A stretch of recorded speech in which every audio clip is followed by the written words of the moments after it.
대한민국 중심 채널 KBS 1라디오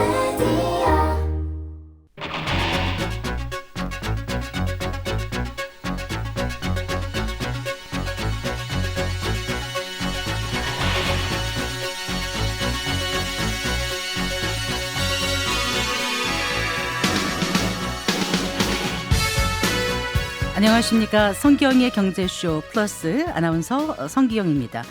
환율 움직임을 종종 랜덤워크라고 하죠. 랜덤워크는 술에 취한 사람의 걸음걸이를 일컫는 학술 용어인데요. 만취한 사람이 걸음을 왼쪽으로 갈지 혹은 오른쪽으로 갈지 모르는 것처럼 환율 역시 어디로 갈지 예측하기 어렵다는 뜻입니다. 물론 많은 경제학자들이 환율 움직임을 이해하고 또 예측하려고 노력해왔는데요. 이자율 차이가 없어지는 방향으로 환율이 변동한다. 물가 차이가 환율 변화를 가져온다. 여러 가지 이론이 제기됐지만 어떤 것도 100% 정답은 없었습니다. 그만큼 환율에 미치는 돌발 변수가 다양하다는 뜻일 텐데요. 오늘 성기영의 경제쇼 플러스에서는 환율 그 알쏭달쏭한 세계를 좀 들여다보겠습니다. 이 시간 유튜브로도 함께합니다. 네, 이 자리에 두 분 모셨습니다. 숙명여대 경제학부 신세돈 명예교수, 박상현 하이투자증권 전문위원입니다. 안녕하십니까? 네, 반갑습니다. 네, 반갑습니다. 어려운 걸음 해주셔서 감사합니다. 자, 일단 그 환율은 술 취한 사람의 걸음걸이 같다라는 표현, 네, 어떻게 생각하시는지요? 예, 동의합니다. 예, 동의하고요. 최근에 워낙 그 환율의 변동 자체가 워낙 또 심한 어떤 시대 이러한 쪽에 사실은 저희가 직면을 하고 있는 것 같아서 정말 환율 전망 예측 이것이 정말 어려워지는 시기인 것 같습니다. 네, 현장에 계시면서도 어렵다고 느끼시나 보죠? 예, 갈수록 이전보다도 더 예측하기가 사실은 어렵고요. 또 네. 이제 우리가 변동성이라고 얘기하죠. 하루 동안 이제 움직이는 어떤 환율의 진폭이랄까요? 이러한 것들이 이전보다는 다르게 더 좀 커진 상황들입니다. 그 업계에 입문하신 지는 몇 년 되신 거죠? 지금 한 33년 정도. 네, 처음에 들어오셨을 때하고 지금하고 그 환경이 너무 많이 변해서 변수가 무척 많이 생겼을 거라고 생각이 들어요. 예, 특히 이제 국내 금융시장 같은 경우는 제가 처음 이제 입사를 했을 때는 이렇게 개방이 된 사항들은 아니었고요. 또 환율 제도 자체도 지금처럼 이제 자유 변동 환율제가 아니었기 때문에 네. 환율의 변동이라는 것 자체가 어떻게 보면 정부 컨트롤라이드도 있고 해서 이제 크지 않았던 상황들이고 지금이야 지금 시장이 개방이 되고 또 외국인 자금이라든지 이러한 것들이 유출이 워낙 지금 자유롭다 보니까 환의 어떤 변동성 이러한 것들도 상당히 커졌다라고 봐야 될 것 같습니다. 네. 신세돈 교수님 그 술 취한 사람의 걸음걸이 같다 이런 내용 그 강의 때 말씀하신 적 있으신가요? 앞에 술 취한이라는 거를 빼야 된다. 아 그래요? 왜냐하면 술 취할 때도 있지만 네. 멀쩡할 때도 있다. 멀쩡할 때도 이게 100%다 예측이 불가능한 그런 랜덤워크가 아니고 네. 때로는 랜덤이고 때로는 방향이 있고 네. 거기에다가 오늘 이야기를 하겠지만 환율을 결정하는 굉장히 중요한 변수 중에 하나가 정치적인 거다. 네. 따라서 이 정치는 사실 예측하기가 어려운 면이 많잖아요. 네. 따라서 술 취한 사람의 걸음걸이 같다는 표현은 부분적으로는 그런 경우가 있다. 그러나 긴 안목에서 보면 이 분명히 방향이 있다. 그런 면에서 저는 술 취한 사람의 걸음걸이가 적절하지 않은 듯한 부분도 있다. 아이고, 네, 그렇게 알겠습니다. 보는 거죠. 네. 그런데 그 참 복잡한 그런 변수로 얽혀 있다는 생각이 들어요. 지금 교수님 말씀 들어보면 정치적인 그런 고려 사항도 분명히 있는 것 같고요. 그리고 또 저희도 이제 경제학 공부를 하거나 그러면 환율 부분에서 다들 어려워하고 꽉 막히고 처음에는 이제 원달러만 하다가 이제 또 N달러에다가 또 원엔에다가 이제 브릭스 국가부터 다 그 환율을 생각하자니 이제 거의 포기를 하고 그냥 가서 상품 들 때 대충 그런 거 정도만 보는 이런 분들이 많으시거든요. 네, 어떻게 환율 공부를 시작하셨는지 궁금해요. 저는 제가 74년도에 미국에 공부하러 갔었는데 그때 제 목표가 뭐였냐면 왜 대한민국은 항상 무역 수지가 적자인가? 네. 왜 일본은 항상 흑자인가? 네. 그래서 저는 미국 가서 국제 경제학을 공부하면서 이제 어떻게 하면 대한민국을 흑자로 하는가에 저는 방점을 뒀고 그 중에서 이제 핵심 변수가 그때는 환율 제도가요. 일종의 고정 환율 제도였었어요. 네. 고정 환율 제도인데 이게 가끔씩 점프를 했죠.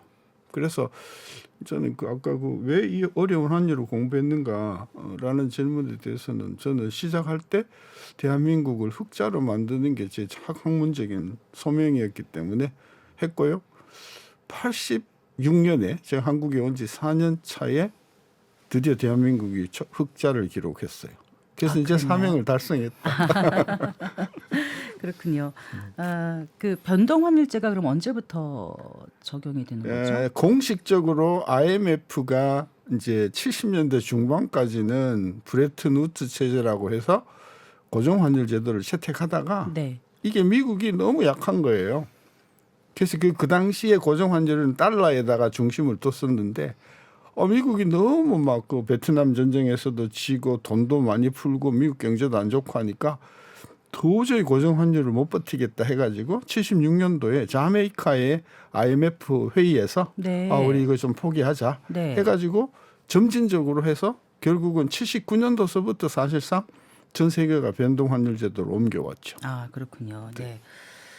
자, 갑자기 환율이 뭐야? 이렇게 물어보면 이러는 분들이 계실 것 같아요. 좀 쉽게 말씀해 주시면은요. 네. 글쎄요, 환율. 뭐 정의 사전적인 정의 이런 거. 정의는 네. 뭐 이제 통화의 상대적 가치 비율이라고 보면 되겠죠. 교환 네. 비율. 교환 비율. 예, 그러니까 네. 우리 원화하고 달러가 있다면 얼마만큼의 교환이 적정한가 그거에 따라서 뭐 우리나라가 뭐 사실은 원화 가치가 강하다고 하면 환율이 내려가는 거고요. 우리나라 가치 자체가 뭐 통화 가치가 약하다가 교환 비율, 그러니까 교환 비율이 높아지면 환율이 올라간다라는 개념으로 보시면 뭐 그게 쉽게 설명하는 건지 잘 모르겠지만 네. 그 정도의 개념으로 보시면 맞지 않을까 좀 생각을 하고 있고요. 그리고 네. 이제 환율이라는 게 뭐 여러 가지 말씀하신 대로 변수가 있긴 하지만 저 개인적으로는 한 국가의 경제 체력으로 보고 있습니다. 체력. 예, 네. 그러니까 뭐 그 나라의 경제 체력이 약하다고 하면 통화 가치가 싸질 수밖에 없는 부분들이고요. 네. 이제 어느 나라의 그 체력 자체가 강하다라고 하면 이제 그 통화 가치는 사실은 올라가는 뭐 이러한 것이 기본적인 어떠한 베이스가 아닌가. 뭐 거기에 이제 말씀하신 정치적인 문제도 있고 뭐 금리차 문제도 있고 뭐 경상수지 뭐 여러 가지 이론적인 부분들이 있는데 그것을 한 단어로 얘기하면 저는 경제 체력이라고 좀 사람 보고 있습니다. 엔저 그러면은 예. 일본이 체력이 약하다는 뜻이에요? 바로 그렇진 않죠. 예, 바로 그렇지는 않은데 이제 거기에는 뭐 일본 같은 경우에는 지금 엔저의 뭐 얼마 전까지 뭐 작년까지만 해도 뭐 일본이 뭐 또 엔저가 되면서 망할 것 같은 얘기를 좀 하다가 사실은 또 올해 들어와서는 또 일본이 뭐 상당히 경제도 좋아지고 뭐 그러한 부분들이 아니라 이제 통화 정책이란 부분에서 미국과의 격차. 그러니까 일본은 계속해서 좀 제로 금리 정책이고 미국은 좀 정책 금리가 5.5%니까 그 갭 자체로 인해서 사실은 엔저 현상 자체가 상당 부분 있다라고 좀 보는 게 맞을 것 같습니다. 환율이 뭔가라고 말씀해 주실 때 교수님께서 네. 해 주실 말씀이 있으셨던 네, 것 네, 같아요. 네, 네. 사실은 아까 제가 고정 환율 제도가 이제 70년대 후반에 무너졌다고 그랬는데 고정 환율 전에는요. 1920년대 30년대 초까지는요. 네. 전 세계가 금본위 제도였어요. 네. 그러니까 미국도 통화가 금 단위로 돼 있고 파운드도 그렇고 네. 일본도 그렇고 네. 우리나라도 일부 그랬어요. 그러니까 모든 나라가 금을 통화로 썼단 말이에요. 네. 그럼 환율이 없는 거예요. 네. 딱 고정이 돼버리죠. 그러다가 이제 아까 질문이 이 환율이 뭐냐? 환율이라는 거는 결국은 통화하고 통화 사이의 교환 비율인데 모든 나라가 금으로 본위제를 할 때는 환율이란 개념 자체가 사실상 없는 거예요. 딱 고정이 되니까 하나밖에 없는 거죠. 네. 그러다가 이제 이게 고정 환율 제도가 무너지면서 이제 막 여러 가지로 복잡한 게 생겨갖고 환율 문제가 왜 골치 아프게 생각을 이게 됐냐 하고 물으면 결국은 금본위 제도가 무너지면서 네. 모든 나라가 독자적으로 지폐를 발행하게 되면서부터 이게 복잡해진 거다. 그럼 애초에 그 비율은 누가 정했어요? 갑자기 나라가 각 나라가 정한 거죠. 네. 예를 들면 옛날에 우리 조선 시대 때 양이라는 게 있잖아요. 네. 한 양, 한 양, 두 양, 한 그 푼, 두 양이라는 푼. 게 네. 무게잖아요. 네. 그게 금으로 한 양이라는 뜻이었어요. 예, 예. 그다음에 미국도 1달러는 32분의 1 온스의 금. 네. 그렇게 자기네 통화를 정했거든요. 네. 파운드도 마찬가지고. 그래서 그때 그렇게 딱 정하면 고교환 비율에 의해서 환율이 그냥 픽스가 되는 건데요. 예를 들면 영국이 1차 세계대전 하면서 전쟁을 치르면서 너무 돈을 많이 찍어내잖아요. 그러니까 그 1파운드의 금의 양을 유지를 할 수가 없어요. 그래서 1파운드의 양을 예를 들면은 1온스에서 네. 0.5온스로 낮춰버리는 거죠. 그거 우리가 평가절하라고 하잖아요. 아, 그때서부터 네. 환율이 막 바뀌기 시작을 하는 거죠. 네. 그런 면에서 보면은 금본위 제도로 우리가 만약에 돌아간다고 하면 더 이상의 뭐 앵전이 뭐 이런 거는 사실상 없게 된다. 네. 더 복잡해졌나요? 설명이. 어쨌든 근본위 제도가 무너지면서 이 환율 이게 좀 복잡해졌다 이제 그런 이야기죠. 뭐 하실 말씀 있으신가요? 예, 뭐 네. 말씀 저도 뭐 좀 강의를 듣는 기분인데. 네, 네, 그래요. 예, 뭐 좀 말씀을 더 붙이면 이제 제가 아까 그 체력이라는 말씀을 드렸는데, 그러니까 과거에 말씀하신 교수님 말씀하신 대로 이제 금에 딱 묶여 있으니까 금 양만큼 이제 달러를 뭐 발행하고 우리 원화를 뭐 예를 들어서 발행했었던 부분들이었는데, 이게 금 양보다 사실은 화폐를 더 찍어내는 그런 뭐 전쟁 때문에 뭐 국채를 더 발행하면서 찍어내면서 이게 유지 자체가 안 되다 보니까 네.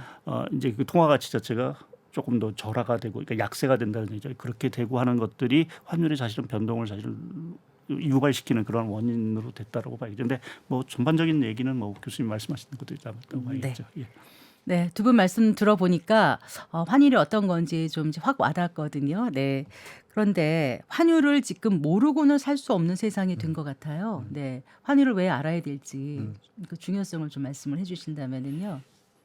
네, 예, 박상현 일단 의원님. 네. 뭐 저희가 일상생활에서도 뭐 여행을 가시려고 하면 사실은 그 나라 통화로 사실은 모든 물건을 사야 되는 부분들이고요. 과연 이게 얼마나 비싼지 싼지를 사실은 원화로 사실은 이렇게 또 환산을 해서 다 계산을 하셔야 되는 부분들이어서 뭐 저도 뭐 여행을 가면 그 나라 환율이 어떻고 이러한 네. 부분을 분명히 숙지는 하고 가셔야 되는 부분들이 분명히 있는 것 같고요. 네, 네.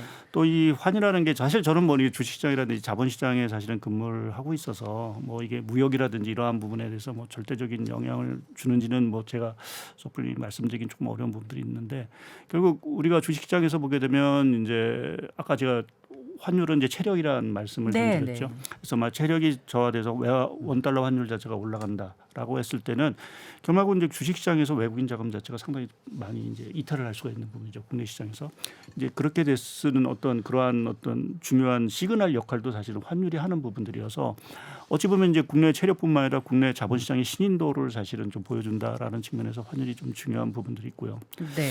또 한 가지 뭐 이런 얘기를 제가 해서 어쩔지 모르겠는데, 제가 이제 한 20년 전에 해외에서 사실은 그 회사 주재원으로 좀 일을 아, 했었던 적이, 그러셨군요. 네. 그 당시 이제 느낀 게 뭐냐면, 제가 했던 일 중에 하나가 이제 그 저희 그 그룹이었는데 그때 이제 주로 자동차를 이제 주로 파던 이제 그룹이었습니다. 그래서 현지에서 이제 자동차를 이제 현지 통화로 팔죠.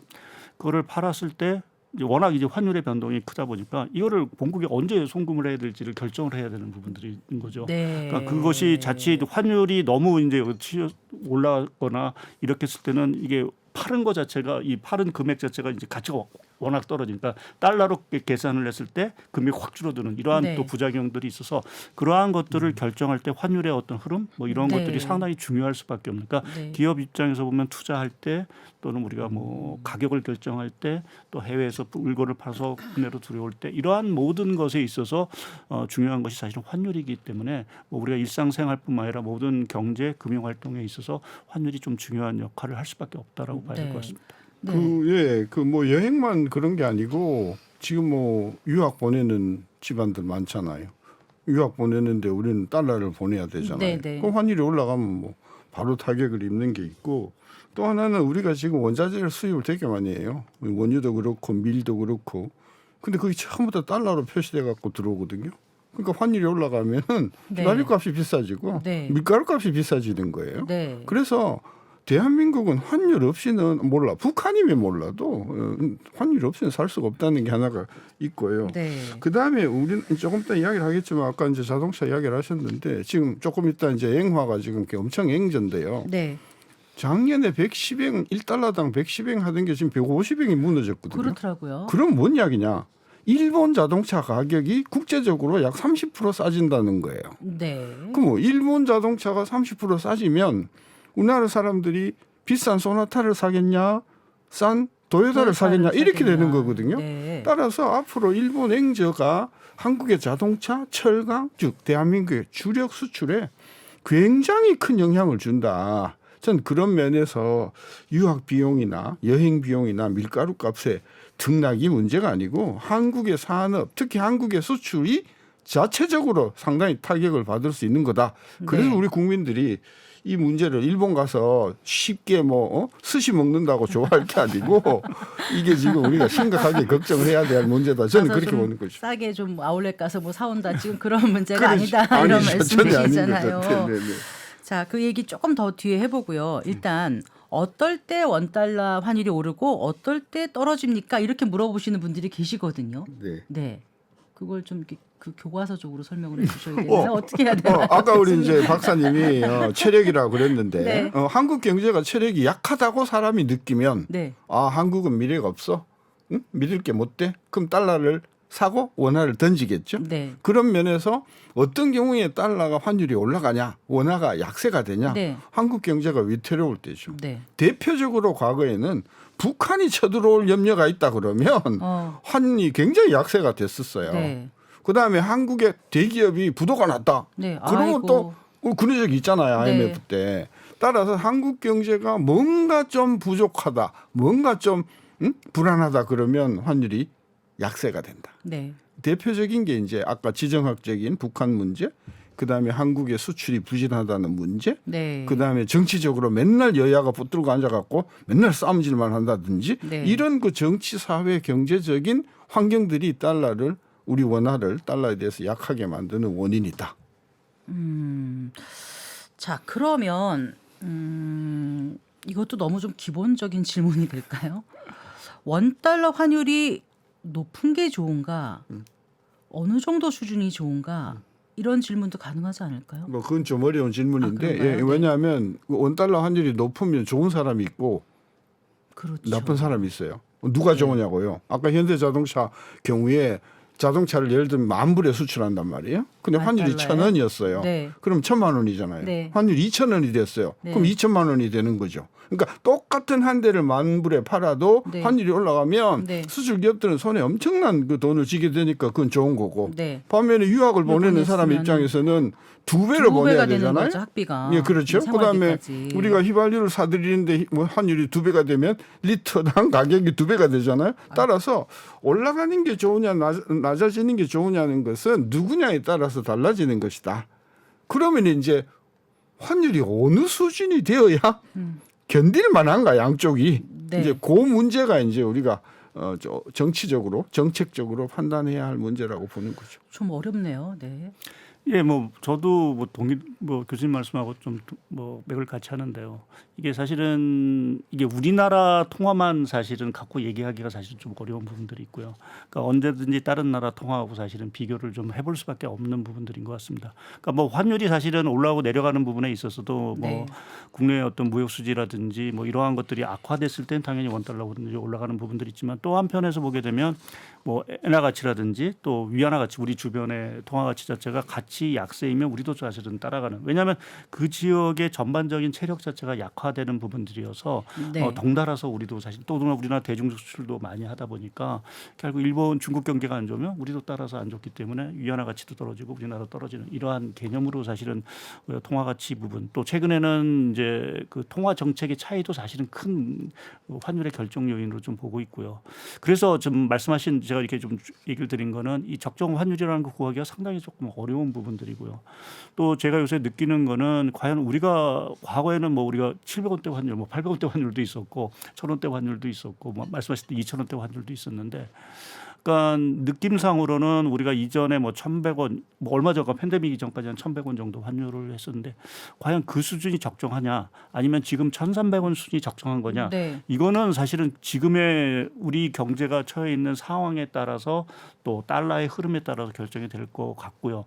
그러한 측면에서 보면 사실은 저 개인적으로는 1,300원 환율 지금 레벨대가 어찌 보면 사실은 적정한 레벨대가 아닌가. 그러니까 우리가 새로운 어떤 환율 레벨대에 사실은 좀 진입을 하고 있다라고 좀 생각을 하고 있습니다. 그럼 역사적으로 저희가 쉽게 기억하는 건 외환 위기 때 거의 뭐 2천 가까이 갔다. 이거는 좀 기억들을 하실 거예요. 그거 말고 좀 굵직한 어떤 한국 경제사에 있어서 이벤트에 따라서 환율이 어떻게 됐었는지 조금 좀 돌이켜 볼 수 있으면 좋겠거든요. 네, 대략? 아까 97년도 말에 IMF 터지면서 그 직전에 800원이었거든요. 아, 그랬나요? 네, 근데 네. 그게 2,200원까지 갔어요. 일시적으로는. 네. 그때는 이제 나라가 위기 상태고 위기가 터져서 그런 것이고 그 전에 95년도에 아까 일본의 고베 내진이 있었을 때 그때 이제 일본 엔화가 120엔에서 150엔대로 올라왔는데 네. 엔화는 막 약세가 됐죠. 왜? 일본에 뭐 수천 명이 사망하는 사건이 그렇죠. 벌어요. 네. 근데 인프라가 망가지고 하니까. 그 당시에 김영삼 정부는 환율을 800원에서 700원대로 내렸어요. 그게 무슨 의미죠? 그러니까 아까 우리 박사님이 네. 우리나라 환율은 주변 환율하고 같이 움직여 가는 경향이 있다. 네, 네. 근데 일본은 막 약세가 됐는데 우리는 강세로 만들었단 말이에요. 네. 왜 그랬냐? 그건 뭐 따져보려는데 그 당시가 95년도가 대한민국이 사상 최초로 1인당 10,000부를 돌파하는 해예요. 네. 그래서 저는 추측하기를 1인당 10,000부를 만들려고 네. 의도적으로 환율을 끌어내렸다고 생각을 하는데 그때 그렇게 내려놓으니까 네. 바로 1년 뒤에 네. 96년도에 대한민국 역사상 최대의 무역 적자가 210억 달러가 발생하면서 네. IMF 들어갔거든요. 그래서 이게 환율을 제대로 관리하지 못하면 이게 나라가 엄청나게 어려워지는 부분이 있다. 특히 무역 적자가 굉장히 커질 수 있다. 네. 이제 그런 부분에 있어서 지금 일어나고 있는 우리 엔화강 약세 엔저. 근데 제가 보니까 지난 40년 놓고 보면 세 번째 큰 엔저예요. 네. 제일 컸던 엔저가 이제 그 IMF 때 네. 그 직전에 아까 있었던 거고 두 번째가 이제 아시다시피 아베 신조 수상이 와가지고 80엔 하던 엔화를 120엔으로 의도적으로 50% 올렸었거든요. 네, 네. 예, 예. 정말 그때도 50%였네요. 올렸어요. 네. 54%인가 그래요. 근데 그때도 우리나라 당시에 아마 우리 정부가 노무현 정부 때 같은데 네. 2006년 7년도 그러니까 그 아베 신조 오기 직전에 우리도 환율을 또 막 내렸거든요. 그러니까 이 환율을 같이 가져야 되는데 네. 일본은 올라오는데 지금 같이 우리는 거꾸로 내려가면 네. 이것이 상당히 큰 무리를 여러 번 일으켰기 때문에 네. 따라서 우리가 지금 우리나라 환율에 대해서 좀 아주 주의를 해야 된다 이제 그런 생각 갖고 그럼 있는. 지금 일본 같은 경우 엔화는 지금 몇십 년 만에 지금 제가 보기에는 제일 컸던 게 IMF 직전에 한 70% 정도 엔화 올렸던 적이 있고 네. 그다음에 2012년도에 아베 때 네. 80엔에서 한 50% 올린 게 있고 지금이 이제 110엔 작년 초에 110엔 달러당 하던 게 지금 150엔이니까 약 40% 올랐거든요. 네. 그러니까 이게 지금 지난 40년을 놓고 보면은 엔화 약세의 세 번째 큰 엔화 약세다 저는 그렇게 보는 거죠. 그런데 우리는 그렇지가 않잖아요. 우리는 지금. 그렇게 안 올라가고 있죠. 그 부분에 대해서 좀 말씀을 해주시겠어요? 예, 일단은 지금 일본하고 우리나라 그 환율 자체가 좀 차별화되는. 그러니까 뭐 원화는 환율로 말씀을 드려도 지금 오늘 보면 한 850원 정도 지금 하고 있는데요. 이게 저희가 850원 이하로 떨어진 적도 있습니다. 그때가 언제냐면은 그 글로벌 금융위 직전이었는데요. 그때는 사실은 우리나라 경제가 너무 좋았죠. 중국이 너무 좋았고 우리나라 대중 수출이 워낙 붐을 타다 보니까 그때는 이제 원화가 강세가 되면서 네. 일본에 비해서 상대적으로 이제 원화 가치가 비싸지면서 한 700원대까지도 떨어졌던 부분인데 그때는 이제 우리나라 경제가 좋아서 그렇고 그러면 최근에는 왜 그러면은 일본 경제에 비해서 우리나라 경제가 좋냐? 그건 아니거든요. 근데 여기서 하나가 중요한 게 아까 잠시 언급을 했지만 이 통화 정책 측면에서 일본 중앙은행이죠. BOJ 일본 네. 은행 자체는 지금 일본 경제는 그 계속 수십 년 동안 이제 그러니까 물가가 떨어지고 경기도 이제 제로 성장 이하로 하다 보니까 그것을 탈출하기 위해서 물론 그래서 아베노믹스도 했지만 그것도 결국 효과를 못 보고 그래서 다시 한번 이제 그 팬데믹 과정 속에서 다시 한번 이 초완화적인 통화 정책을 하면서 일본 엔화 가치를 기본적으로는 떨어뜨리는 이 정책을 계속해서 추진을 하고 있고요. 이제 그 과정 속에서 일본의 이제 아무래도 이제 제로 금리고 미국은 5%대 금리니까 사실은 이제 투자하는 사람 입장에서는 5%대의 금리를 이 어떤 돈을 빌리기보다는 0%대의 돈을 빌려다가 5% 주는 데서 0%에 빌려다가 다른 데 투자하면 수익이 훨씬 많이 날 테니까요. 네, 네. 그러한 식으로 돈도 많이 빌고 그 돈 자체가 해외로 많이 빠져나가다 보니까 일본 통화 가치 자체는 당연히 이제 약세가 될 수밖에 없고요. 또 그 과정 속에서 일본 정부도 사실은 일본 경제를 부흥시키기 위해서 어느 정도는 엔화 가치가 약세되는 거를 용인한 거죠. 용인하는 부분 자체가 일본의 지금 엔화 가치가 150엔까지 간 부분들이고요. 반면에 이제 원화 가치 같은 경우는 뭐 작년에 같은 경우는 상당히 안 좋았습니다. 우리나라 무역 수지 적자가 사실 계속되고 경상 수지도 뭐 적자가 왔다 가면 하면서 또 물가도 많이 오르고 하는 것들 때문에 우리나라 원화 가치 자체도 상당히 뭐 한때 뭐 얼마 전까지도 뭐 1,360원 뭐 이렇게까지도 갔었으니까요. 그러니까요. 네. 그러다가 이제 이 분위기 자체가 왜 확 바뀌었냐라는 부분 자체는 그동안 이제 달러 강세를 사실은 유발시켰던 아무래도 우리나라는 그렇게 되면 원화가 가치가 약세가 되는데 미 연준 자체가 이제 금리 인상 사이클을 중단할 것 같은 가압이 있다 보니까 최근에 달러가 조금은 이제 약세로 변화하면서 그것의 영향 자체가 지금 원화 가치 상승으로 사실은 유발이 되고 있는 상황들이고요. 네. 또 한 가지 뭐 이게 맞을지 틀릴지 모르긴 하겠지만 사실은 우리나라 원화 가치에 영향을 사실 또 하나 많이 주는 게 사실은 저는 유가라고 보거든요. 네, 네. 그러니까 최근 작년 같은 경우 워낙 유가가 많이 올라가서 이제 무역 수지가 에너지 수입이 많다 보니까 적자가 됐었고 네. 최근에 유가는 중동 불안에도 불구하고 지금 70달러 초반대까지 떨어졌습니다. 네, 많이 떨어졌죠. 네, 그래서 고점 대비 보면 벌써 한 20원 정도, 20달러 정도가 떨어졌으니까요. 근데 우리나라 연간 지금 에너지, 그러니까 원유 수입을 보게 되면 한 10억 배럴 정도 되거든요.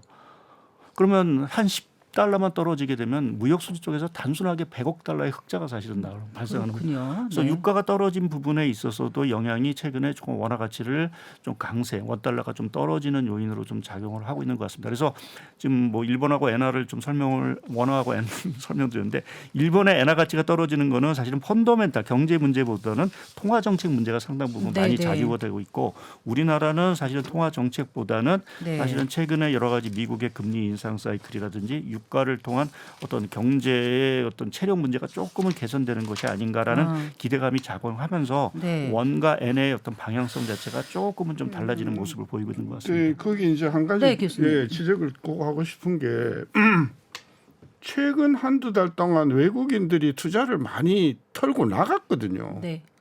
그럼 환율이 올라야 돼요. 그렇죠. 근데 오히려 거꾸로 내려가는 거예요. 그게 우리가 뭐 휘발유 원유 수입 금액이 뭐 연간으로 지금 뭐 100억이 뭐 월로 따지면 10억도 안 되는데 그 돈 때문에 이게 환율이 내려가고 있다. 이렇게 우리가 해석할 수는 없는 거죠. 그러면요, 저는 다른 교수님? 요인이 있다고 봐요. 뭐요? 뭐냐면 지금 금리가 우리가 2% 낮잖아요. 네. 그러니까 이 2% 낮은 것 때문에 돈이 빠져나갈 압력이 지금 어마어마하게 있는 거예요. 그러면 이게 만약에 빠져나가기 시작해서 환율이 1350, 1400, 1500 이렇게 가면 나라 자체가 굉장히 지금 어려워지거든요. 네. 그 지금 우리 경제 정책 당국의 최대 과제는 뭐냐면 금리를 올릴 수가 없단 말입니다. 그리고 네. 지금 여기가 낮단 말이에요. 네. 그럼 돈이 자꾸 빠져나간단 그럼 말이에요. 어떻게 해야 돼요? 그러니까 그거를 그리고 거기다가 외국인들이 빠져나간단 말이에요. 그럼 딱히는 하나죠. 뭐냐? 우리나라 금융기관으로 하여금 기업으로 하여금 가서 달러 좀 빌려와라. 빌려놔라. 네. 그러니까 달러가 들어오는 소스는 두 가지죠. 외국인이 들어오는 소스 자발적으로. 네. 근데 얘가 나간단 말이에요. 네. 그럼 그거는 뭐 부여 잡는다고 안 없어요. 되니까. 뭐 네. 방법이 있긴 있어요. 뭐 세제상 혜택을 준다든지 뭐 그래도. 그래도 된다고 네. 하지만 결국은 뭐냐 하면 우리나라 금융기관들이나 기업을 통해 가지고 차입을 하도록 권유를 하는 거죠. 그게 가능한가요? 그건 완전 가능하죠. 왜 웃으셨어요? 아니 뭐 가능은 한데 네, 이제 어떤 뭐, 식으로 예. 하는 거죠, 그거는요? 이제 뭐 한전이라든지 이런 그 우리가 뭐 공기업을 통해서 뭐 달러 채권을 해외에서 많이 발행을 한다든지 뭐 이러한 통을 해서 달러를 사실 유입을 할 수 있는 부분들이 있고요. 네.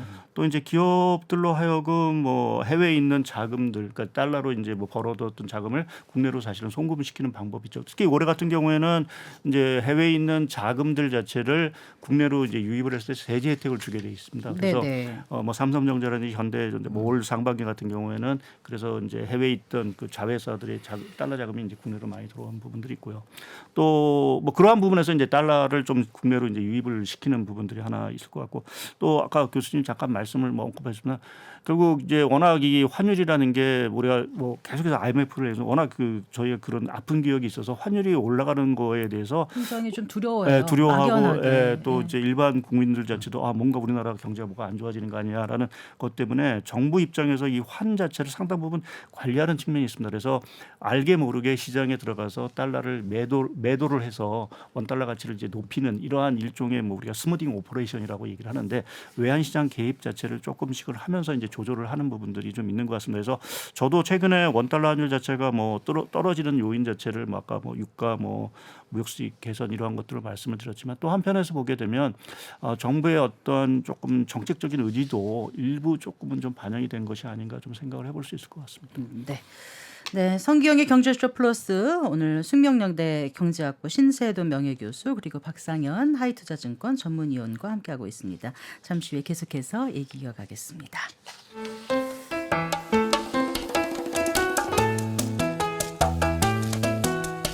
대한민국 최고의 경제 전문가만 모십니다. 어렵고 지루한 경제 프로그램은 거부합니다. 유익하고 재미있는 경제쇼. 조금 더 깊게 들어가 볼게요, 교수님. 네. 그 엔저 공습이란 표현을 쓰신 칼럼 네. 보신 분들도 계시겠지만 어떤 내용이었는지 잠깐 말씀해 네, 주시면 아까도 말씀드렸지만 지난 80년 이후에 대한민국의 경제 위기라고 할 만한 위기가 한 4번 정도 있었어요. 그중에 대표적인 게 IMF인데 많은 분들은 IMF가 97년 11월에 발생했기 때문에 IMF는 97년 11월에 생겼다고 생각하세요. 문제는 96년도에 무역수지 적자가 당시 사상 최대 210억 달러 적자가 난 거예요. 네. 그 210억 달러가 언제 깨졌냐? 작년에 470억 달러 적자 생기면서 20몇 년 만에 처음 깨진 거예요. 그만큼 그때 적자가 컸거든요. 그러면 96년도에 왜 그렇게 무역 적자가 많이 발생을 했는가? 네. 거기에 결정적인 원인이 앵저다. 네. 그래서 이제 IMF를 촉발시킨 방아쇠가 저는 앵저였다. 근데 그게 한 번만인 줄 알았더니 아베 신조 수상이 들어오고 나서 소위 아베노믹스를 도입하면서 80행 하던 것을 120행대로 50% 올렸단 말이에요. 네. 그래서 일본 경제 굉장히 좋아졌거든요. 네. 우리 경제는 굉장히 어려웠어요. 근데 많은 분들이 2013년, 14년, 15년, 16년 요 4년 동안 즉 박근혜 정부 4년 동안 대한민국 경제가 어마어마하게 안 좋았다는 거를 아는 사람이 없어요. 그때 2013, 14, 15, 16 조금 더 빨리 보면 2012년 그러니까 이명박 정부 말기서부터 우리 수출이 어마어마하게 이제 망가졌었거든요. 그 경기 부진의 핵심 원인은 수출 부진이었고 네. 수출 부진의 결정적인 요인은 지금 앵저라고 저는 아베노미 때문이라고 생각하는데 네. 우리나라의 전문가들은 그 전혀 인정을 안 하는 거예요. 왜 그러냐? 일본 수출이 늘질 않았다는 거예요. 달러 표시로 보니까. 네. 근데 앵화 표시로 보면 네. 아베노믹스 이후에 일본 수출이 평균 한 20% 이상 증가를 했어요. 앵화로 표시한 게. 네. 그래서 알아서 우리 경제가 그때 아베노믹스 이후에 굉장히 어렵고 결국은 2015년 16년도에 가면요. 전년 동기비로 수출이 26개월 연속 마이너스. 이 대한민국 역사상 그랬었나요? 최악입니다. 근데 네. 아무도 그걸 지적을 안 하는 거예요. 그래서 저는 2013, 14, 15, 16 박근혜 정부 4년 동안 수출이 굉장히 부진했고 그걸 이제 그 당시 정부는 뭐로 풀려고 했냐? 기억나시죠?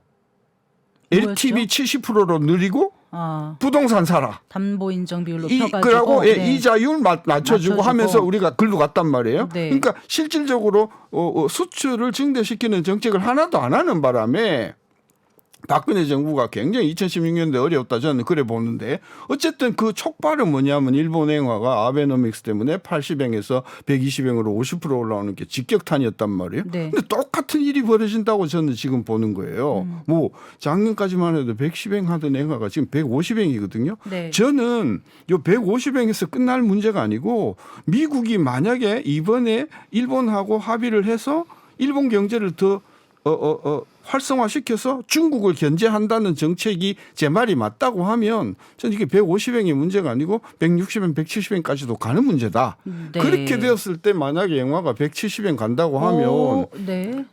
지금 반도체를 미국이 일본하고 손잡고 대만하고 손잡고 지금 반도체 공장을 세운다는 거잖아요. 네. 일본 내에.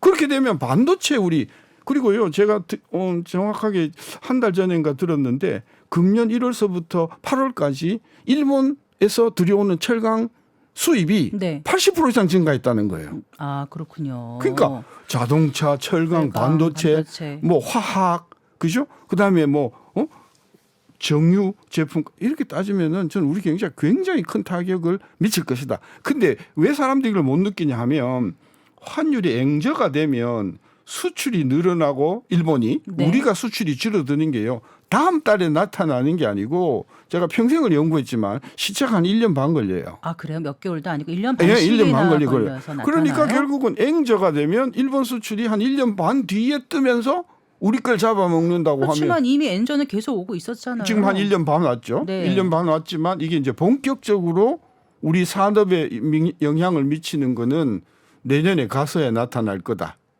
그런데 이제 수출 시장에서 어떤 가격, 경쟁력, 환율 이런 것도 중요하지만 제품의 어떤 그 경쟁, 제품 자체의 경쟁력이 이제 많이 올라갔기 때문에 경합도가 좀 떨어지기 때문에 그렇게까지 환율이 위협적이지 않다. 뭐 이렇게 얘기하시는 근데 전문가들도 꽤 그러죠. 계시거든요. 그 말이 맞죠. 맞는데 우리가 일본보다도 품질이나 기술이 떨어졌을 때도 앵화가 굉장히 영향을 많이 줬단 말이에요. 실증 분석상. 네. 그 지금은 기술적으로나 품질적으로 일본 거를 다 따라잡았잖아요. 그러면 더더욱이 환율이 중요해지겠죠.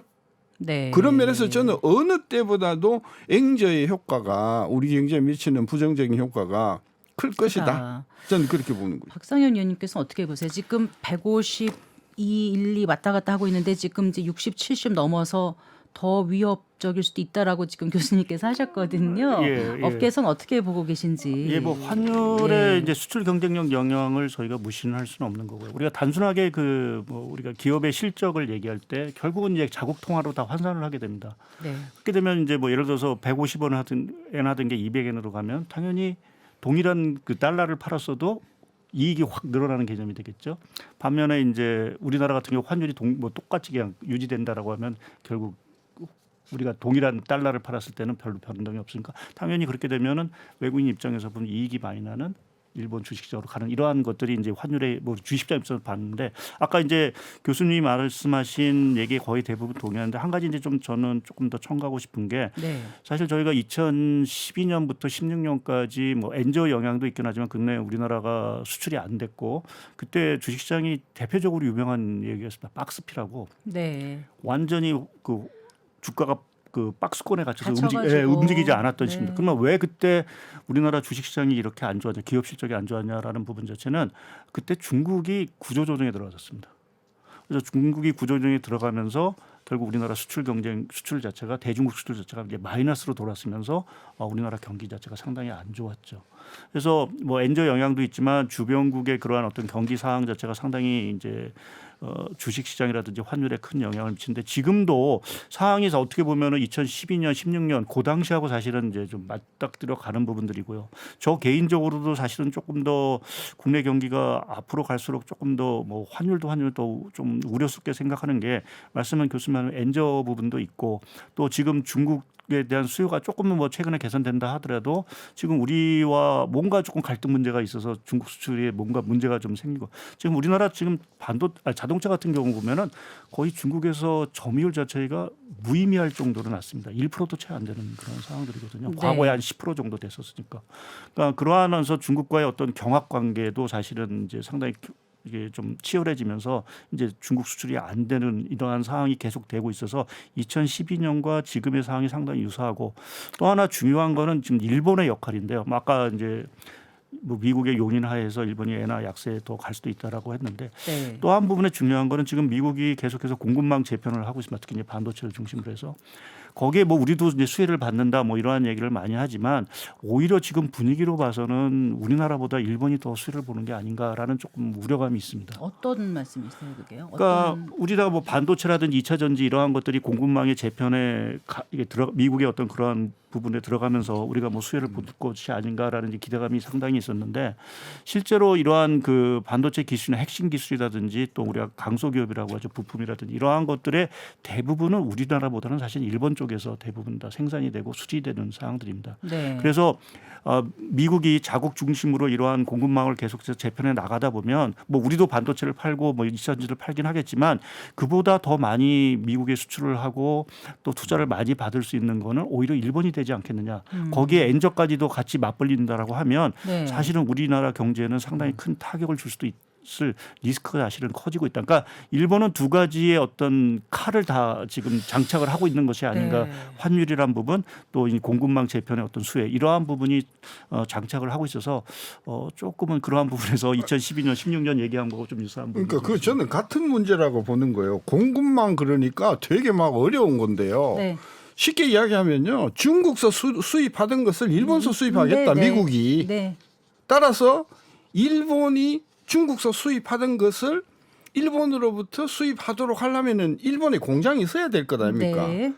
그거를 지금 미국이 도와주겠다는 거거든요. 네. 그렇게 하려니까 공장만 세워되는 게 아니고 엔화도 약세가 되는 게 네. 유리하겠구나. 그러니까 쉽게 이야기하면 일본을 키워서 중국을 죽이자라고 네. 하는 전략이 트럼프 이후에 미국의 기본적인 전략이다. 네. 자 그렇게 되었을 때 한국이 그러면 득실을 따져보면 이게 득이 되겠는가 실이 되겠는가. 반도체만 이야기해봐서 반도체만 해도 일본이 95년도에 반도체를 포기했던 이유가 일본이 우리보다 기술력이 못해서 포기한 게 아니고 그때 엔화가요. 네. 79엔까지 갔거든요. 네. 그게 이제 아까 이야기한 그 뭡니까 고베 대지진 직전에 네.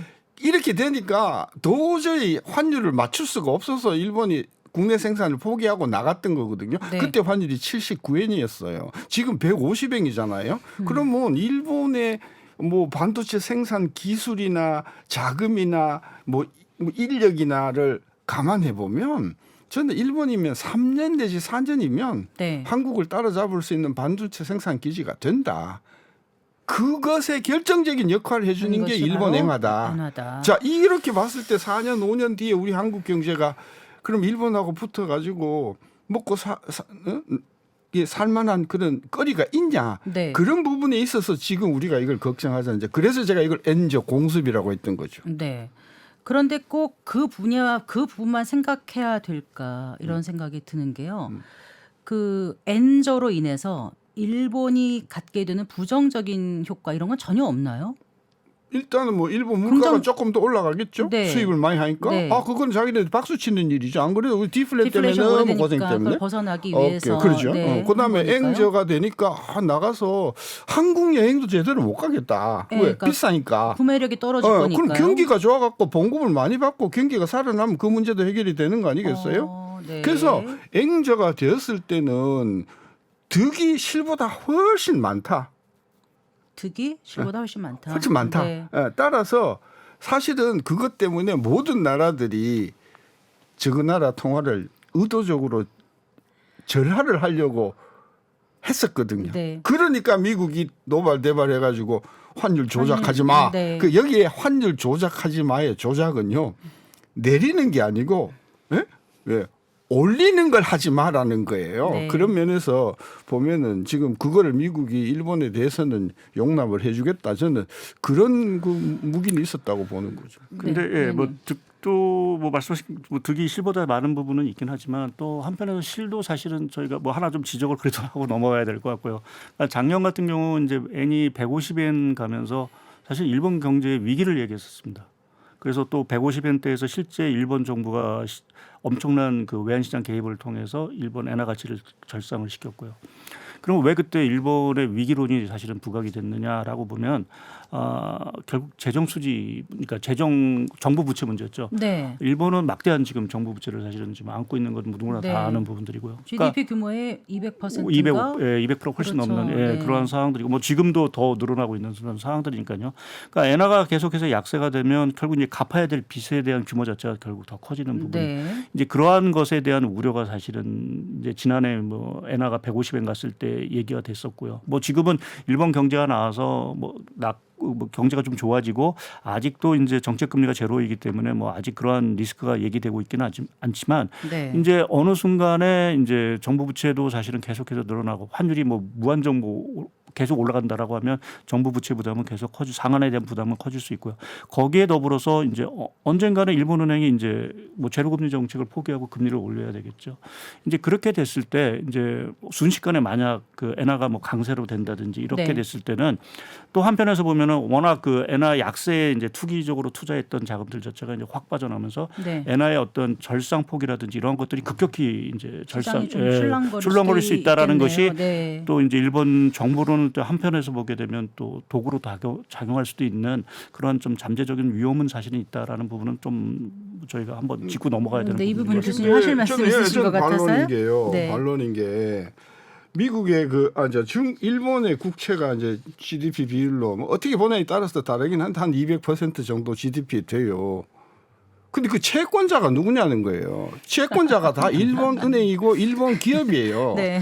따라서 일본의 국가 부채는 전부 앵화 표시고 네. 그리고 채권자도 앵화 표시예요. 네. 환율하고 무관하다.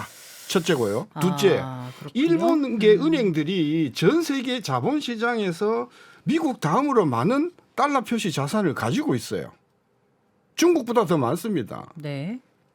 그 얘네들은 일본 은행들은 어마어마한 자산을 달러로 갖고 있기 때문에 굳이 계산을 하자면 환율이 올라가면 앵화로 표시한 일본 은행들의 외화 자산은요, 앵화로 표시하면 어마어마하게 올라가는 겁니다.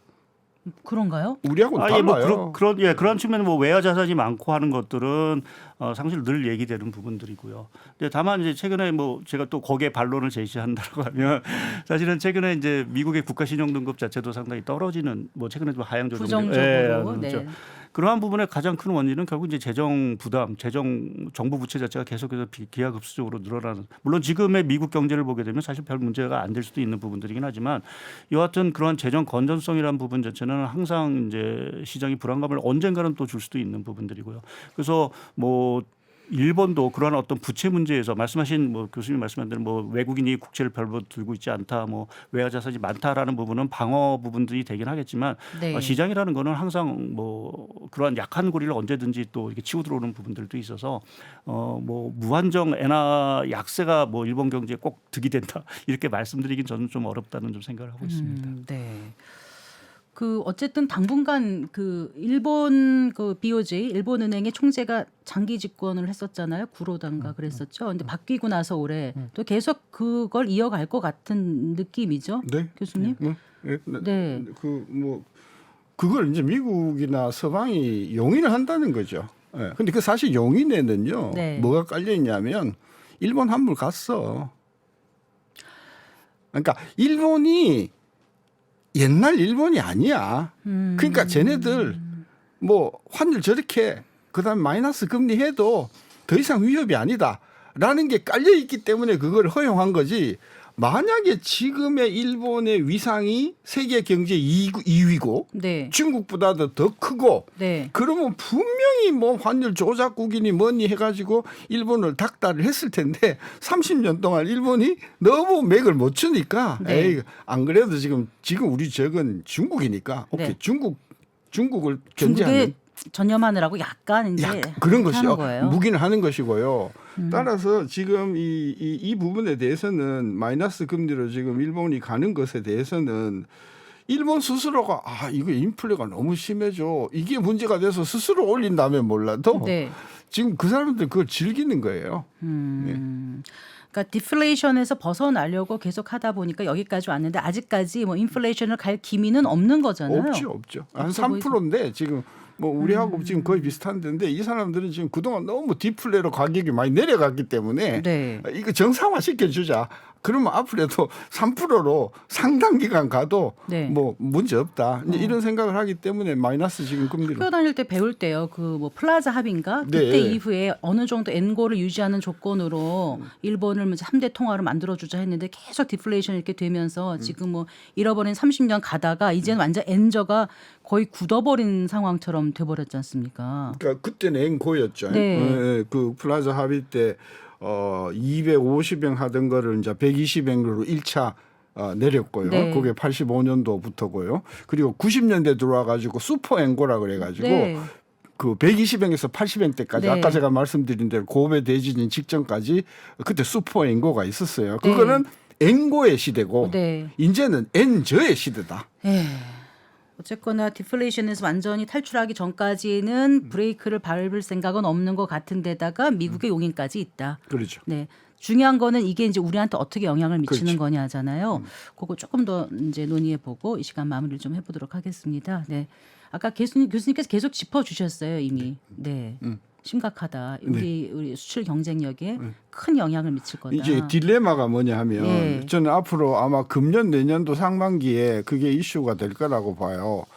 지금 이미 일본 관광객 우리 한국에서 일본 관광 어마어마하게 가거든요. 전 안 갔는데. 아 그죠. 그리고 우리 가족들이 하도 일본이 가깝고 뭐 여행을 다녀오셨군요? 간다 하니까 아니 저는 안 갔는데 일 때문에 우리 뭐 아이들이 다녀오셨어요? 다녀오셨군요. 제가 일본 행화를 좀 바꿔놨어요. 네. 그때 10행이 110원 정도 할 때거든요.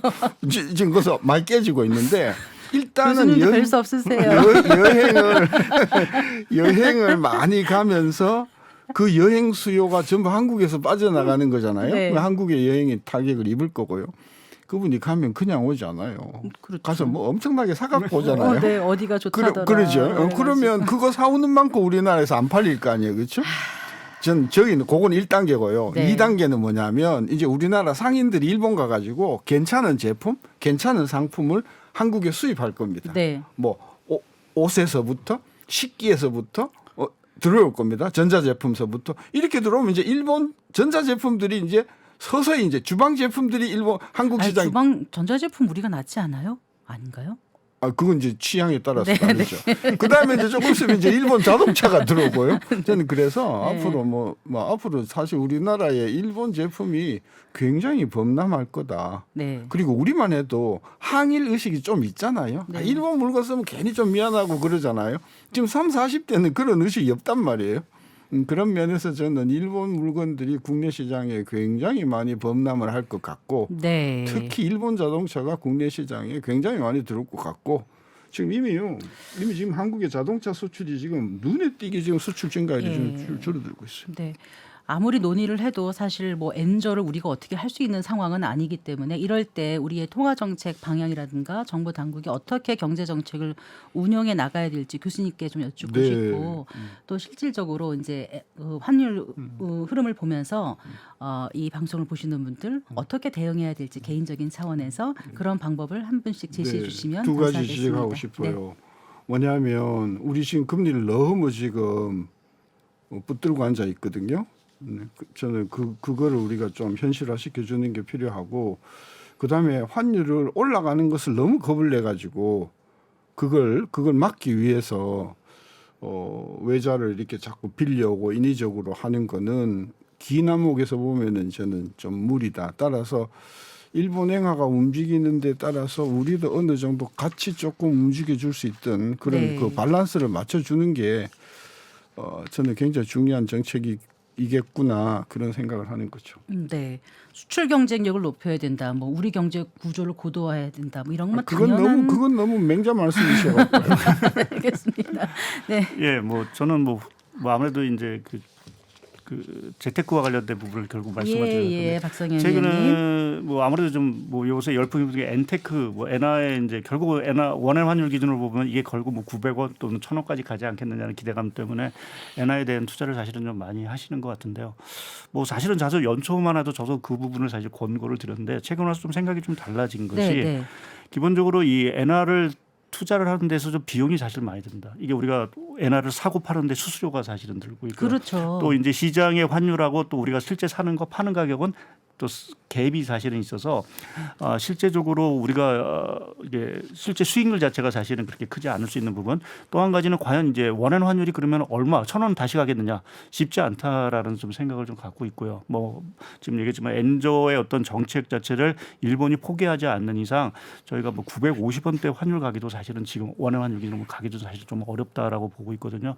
이제 그러한 측면에서 보면 최근에 금리가 뭐 조금 뭐 시중 금리가 조금 문제는 뭐 4%대 5%대 사실 예금 금리도 사실은 있는 상황들이어서 오히려 엔화에 대해서 이렇게 적극적으로 투자를 하는 것보다는 오히려 그런 안정적인 상품에 4% 5%짜리 금리 가는 게 오히려 한 1년 보게 되면 더 수익이 날 수 있다라는 점 저는 생각을 좀 하고 있고요. 네. 만약 정말 엔화에 대해서 장기적으로 관심이 계시다라고 하면 사실은 지금 엔화와 관련된 ETF 상품이 사실 많거든요. 네네. 오히려 그러한 쪽으로 사실은 투자를 하시는 게 옳지 맞는 방향이 아닌가 좀 생각을 하고 수수료 있습니다. 많지 않나요? ETF는 그렇게 수수료는 많지 않습니다. 그런가요? 네, 알겠습니다.